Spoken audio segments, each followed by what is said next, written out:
बांग्लादेश की सरजमी का इस्तेमाल पाकिस्तान भारत के खिलाफ कर रहा है। हमने पिछले दिनों से लगातार कई खबरें देखी हैं कि किस तरह पाकिस्तान के जर्नल और पाकिस्तान के आतंकी बांग्लादेश जाकर मोहम्मद यूनुस से भी मुलाकात करते हैं और वहां पर भड़काऊ बयान, जहरीले बयान देते हैं। भारत के खिलाफ भी बहुत सारी गलत बातें की जा रही हैं। हद तो तब हो गई थी जब एक जर्नल को, पाकिस्तानी जर्नल को मोहम्मद यूनुस भारत के जो जमीनें थी वो अपने नक्शे में दिखाकर वो नक्शा जो है वो भेंट करते हुए नजर आ रहे थे। भारतीयों का खून जो है वो खौल रहा था और भारत ने भी उस पर प्रतिक्रिया जो है वो दी थी। लेकिन अब बांग्लादेश जिस कदर कट्टरता की तरफ आगे बढ़ रहा है और मोहम्मद यूनुस जो कट्टरपंथियों की पूरी तरह कठपुतली बन चुके हैं, वो अब भारत पर लगातार जहर उगल रहे हैं, वो कट्टरपंथी। और उन्हीं में से एक हैं बांग्लादेश के सेना के एक रिटायर्ड ब्रिगेडियर जनरल अब्दुल्ला हिल अमान आजमी।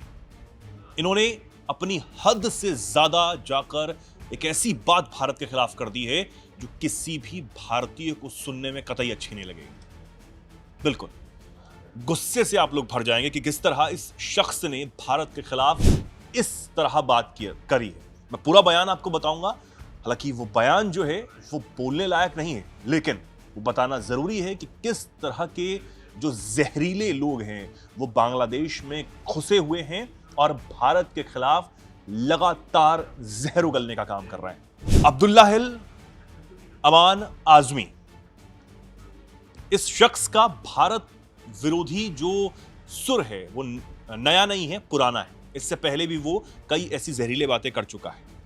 लेकिन इस बार एक वीडियो जारी करते हुए इस शख्स ने यह कहा कि भारत जब तक टुकड़े टुकड़े नहीं हो जाएगा, कयामत तक वो बांग्लादेश को शांतिपूर्वक रहने नहीं देगा।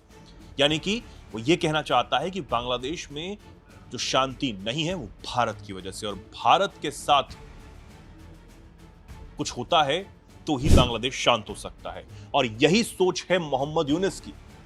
याद करिए, जब मोहम्मद यूनुस चीन जाता है और चीन जाने के बाद वहां से बयान देते हैं कि पूर्वोत्तर के जो राज्य हैं भारत के, उनको अलग कर लिया जाए क्योंकि वो लैंडलॉक्ड है। यही सोच इस रिटायर्ड ब्रिगेडियर की भी है। जहर उगलते हुए ये शख्स आगे कहता है कि हमारे देश की मीडिया, हमारी सांस्कृतिक दुनिया, हमारे बुद्धिजीवियों के संसार में हर जगह भारत दखल देता है। पानी के मुद्दे पर जो लोग हमारे लिए अड़चन पैदा कर रहे हैं, हमारे लोगों को जिस तरह मारा जा रहा है, फिर व्यापारिक असमानता भी है, इस सब का जिक्र छोड़ भी दिया जाए तब भी समस्या बड़ी है। यानी कि पूरी तरीके से हर चीज के लिए भारत को जिम्मेदार ठहराता हुआ ये retired brigadier, Bangladeshi retired brigadier जो है वो करता हुआ नजर आ रहा। अब ये आप जो ये सोच है या फिर ये जो बोल हैं, ये ठीक कायर पाकिस्तानी जनरल आसिम मुनीर जैसे।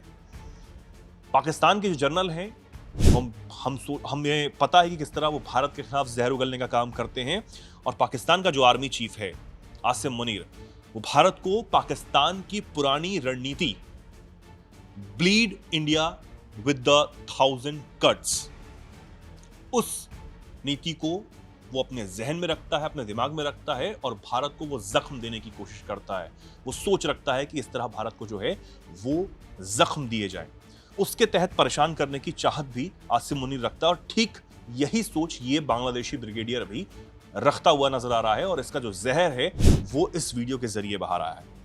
अब ये रणनीति भारत को सीधी जंग के लिए कहीं ना कहीं जो है वो उकसाने वाली बात जो है वो की जा रही है।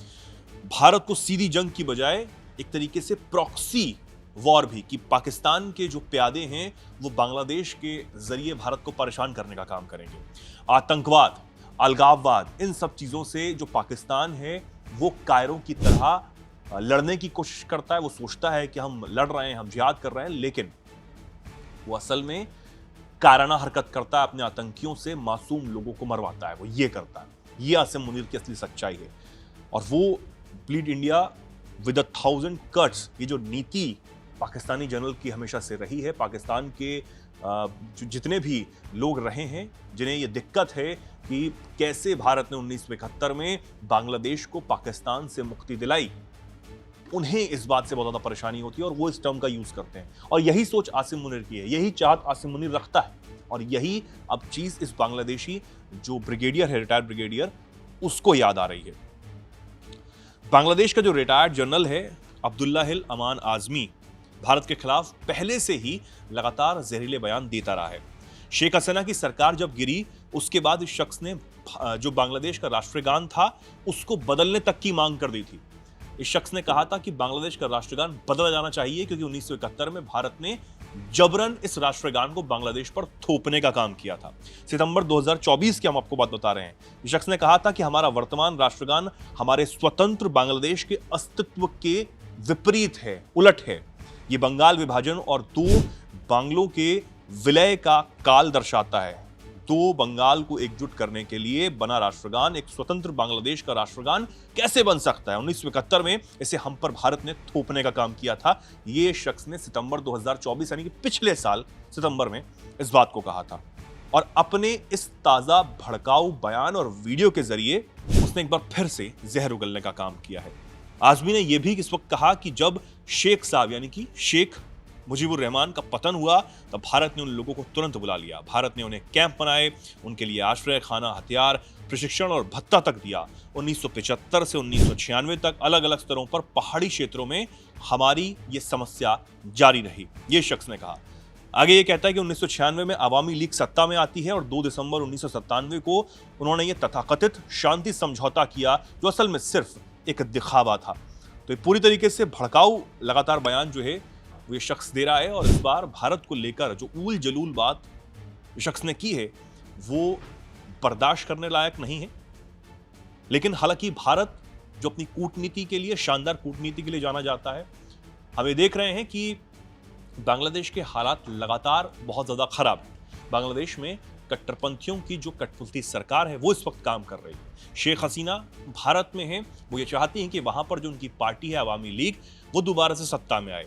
फरवरी में चुनाव कराने की बात मोहम्मद यूनुस की तरफ से कही गई है। वो चुनाव होते हैं नहीं होते हैं ये आने वाला वक्त बताएगा, लेकिन एक सर्वे सामने आया था, उस सर्वे में ये बात सामने आई थी कि आने वाले चुनावों में बीएनपी यानी बांग्लादेश नेशनलिस्ट पार्टी जो कि खालिदा जिया की पार्टी है वो एक बड़ी बढ़त बना सकती हैं और बड़ी जीत हासिल कर सकती है। तो इसलिए भी बीएनपी इस वक्त भारत के लिए बहुत ज्यादा जरूरी हो जाती है, और बांग्लादेश तो भारत के लिए जरूरी है। भारत की जो नजर है वो बांग्लादेश पर पूरी तरीके से है। बांग्लादेश में जो कट्टरपंथ का इस वक्त राज चल रहा है उसको दबाना भी बहुत ज्यादा जरूरी है, लेकिन वो हो सकता है सिर्फ लोकतंत्र के जरिए। लोकतंत्र जब दोबारा से बांग्लादेश में लौटे तब कट्टरपंथ दबेगा, भगाए जाएंगे, और खबरें ये भी हैं कि जल्द ही मोहम्मद यूनुस भी बांग्लादेश छोड़कर भाग जाए। फिलहाल जो कट्टरपंथी बातें और भड़काऊ बातें, जहरीली बातें बांग्लादेश से सामने आ रही हैं, उस पर आप क्या सोच रखते हैं कमेंट सेक्शन में लिखिए। जुड़े रहिए, देखते रहिए दैनिक जागरण।